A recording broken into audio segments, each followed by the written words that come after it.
청와대는 오늘 오후까지 일본의 대답이 없으면 지소미아 종료를 최종 결정할 것으로 알려지고 있습니다. 어제 열린 NSC에 이례적으로 산업부 장관이 참석을 하면서 종료 이후 대책도 점검한 것으로 보입니다.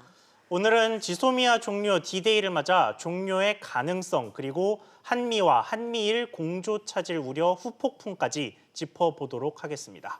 신범철 아산정책연구원 안보통일센터장 모시고 이야기 나눠보겠습니다. 어서 오세요. 안녕하세요. 예, 안녕하세요. 네, 보통 목요일 오후에 열리는 NSC 회의가 어제 이례적으로 오전에 열렸습니다.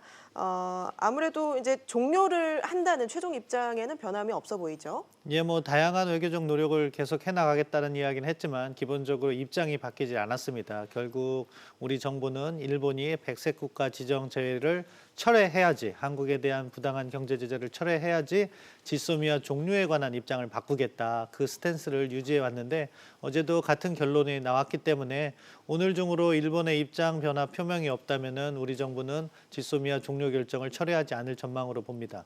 네, 그런데 공식 입장은 그렇게 나오긴 했습니다만 김현종 국가안보실 2차장이 최근에 극비리에 미국을 가서 백악관 인사들을 좀 만났습니다. 당연히 이 지소미아 관련된 논의를 좀 했을 텐데 구체적으로 좀 어떤 이야기들이 오갔을 거라고 보십니까? 공개된 내용은 없지만 지금 맥락을 보면 미국에서 계속해서 지소미아 종료와 관련해서 한국의 입장 번복을 요구하고 있기 때문에 그렇죠. 가서 우리 정부의 입장을 이야기했을 거예요. 그래서 우리는 지금 이 원인이 일본의 백색 국가 지정 제외이기 때문에 그것이 변경이 된다면 우리도 종료 결정을 철회할 수는 있다. 하지만 그것이 없다면 종료 결정 철회는 어렵다. 이런 이야기를 했을 거라고 생각하는데 이 소통이 조금 늦은 감이 있어요. 네. 사실은 8월 22일 종료 결정 이전에 이러한 소통을 조금 더 빨리 하고 그때 문제를 풀었으면 우리가 어떻게 보면은 이런 미국의 압박이라든가 그런 요구에 이렇게 노출되지 않았을 텐데 지금 상황은 자꾸 한국이 고립 쪽으로 몰리는 것 같아서 좀 우려스러운 측면은 있습니다. 네. 그런데 미국 상원에서 이 우리 정부의 이 종료 결정을 철회해달라는 그런 결의안이 상정이 됐다고 합니다. 이게 얼마나 의미가 있는 건가요? 상원의 그 외교적 입장을 표명한 거기 때문에 당장 이 외교는 행정부 간의 일이 최우선시 되는 거기 때문에 큰 영향은 없을 수도 있다. 네. 다만 이 지소미아 종료 결정이라는 것이 궁극적으로는 한미 간의 신뢰 문제로 이어지는데 미국 상원이라는 곳에서도 한국 정부에 대한 불신이 퍼진다고 하면은 이게 비단 지소미아로 끝나는 문제가 아니거든요. 예. 앞으로 있던 다양한 외교 이슈들, 통상 이슈들 이런 부분과 관련해서 한미 관계가 악화됐을 때 돌아올 수 있는 후폭풍, 부작용들을 고려할 때 예방 외교를 조금 더 강화했어야 된다고 생각합니다.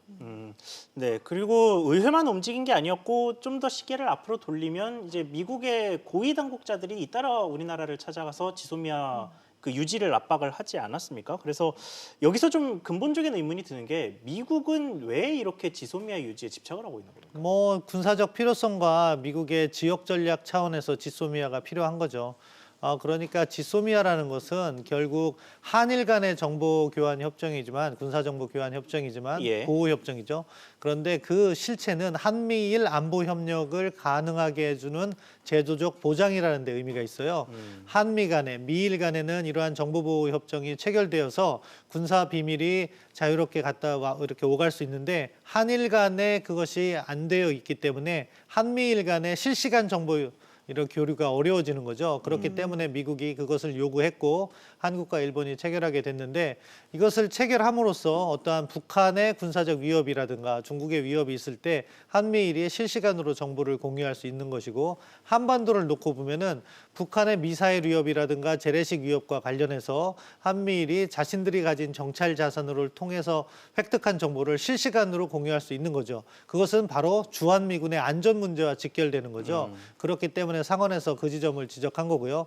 보다 큰 차원에서는 미국의 그 인도태평양 전략이라는 것이 다양한 지역에서의 소다자 협력으로 구성되어 있습니다. 예. 그러니까 동북아에서는 한국, 미국, 일본, 동남아에서는 미국, 일본, 호주 이렇게 미국은 각 지역을 세분화해서 그 지역에 맞는 전략을 갖다가 구사하고 있는데 동북아에서 한미일 안보 협력이 위태롭게 되기 때문에 미국으로서는 이 지소미아 종류가 자신들의 인도태평양 전략이라는 것과 또 주한미군 보호에 부정적인 영향을 미친다. 그렇기 때문에 상원뿐만 아니라 정부도 그렇고 미국의 모든 공화민주 양당을 지지하는 모든 전문가들이 한국의 결정을 조금 번복해 줬으면 하는 목소리가 있습니다. 예, 미국은 이제 지소미아 연장을 위해서 우리뿐 아니라 일본도 압박하는 모양새인데요. 오늘 이제 나고야에서 G20 회의가 열리는데 여기 이제 미국 국무부 고위 관계자들이 많이 참석을 한다고 합니다. 일본을 설득할 수 있을까요? 설득을 했으면 벌써 했겠죠. 네. 그러니까 미국 측에서도 계속 이야기는 했었던 것 같아요. 물밑으로 한국 정부에게 어느 정도 명분을 만들어줘야 되는 것이 아니냐. 그런데 일본과 같은 경우에는 이게 그러니까 상호 연계성의 문제인데요. 우리는 일본의 백색 국가 지정제에 때문에 지소미아 종료를 결정한 건데 일본의 백색 국가 지정제에는 작년 10월에 나왔던 강제징용 판결과 관련해서 한국 정부가 교섭을 갖다가 올해 5월까지는 저희가 하질 않았어요. 거절을 했던 것 같은데 그것에 대한 보복 조치로 나왔거든요. 근데 그것에 대한 보복 조치로서 경제 제재를 한다고 하면은 WTO에 관련해서 자신들이 제재를 받을 수 있으니까 네. 말도 안 되는 안보상의 이유를 갖다 붙인 건데 아무튼 이 세 가지 문제가 상호 연결돼 있어서 한꺼번에 풀지 않으면 쉽게 풀리지 않는 문제라고 생각합니다. 예. 네, 말씀하신 것처럼 일본 정부가 이 지소미아 그리고 이 경제 보복과 관련해서는 좀 계속 일관된 입장을 취해오고 있는데 최근 들어서 조금 더 강경해진 분위기가 지소미아 종료를 우리가 처음 선언했을 때 일본은 완전히 대인 듯한 반응을 보였단 말이죠. 그랬다가 최근에는 그냥 뭐 지소미아 종료해라, 뭐 별로 그렇게 중요한 거 아니다, 뭐 이런 식으로 약간 입장이 변화하는 모습도 보이는데 이건 어떻게 해석하고 계십니까? 뭐 일본 측에서는 한국의 결정 자체가 만들어졌을 때는 설마 지소미아 종료까지 갈지 몰랐다는 반응이 있지만 이제 뭐 우리 정부의 기본 입장을 이해하기 때문에 자기들도 평가자로 하는 모습을 보이는 거죠. 네. 그럼에도 불구하고 공식적인 발언은 한국 정부가 입장을 바꾸기를 계속 촉구하는 모습인데요. 이게 그래서 외교가 참 묘한 거예요.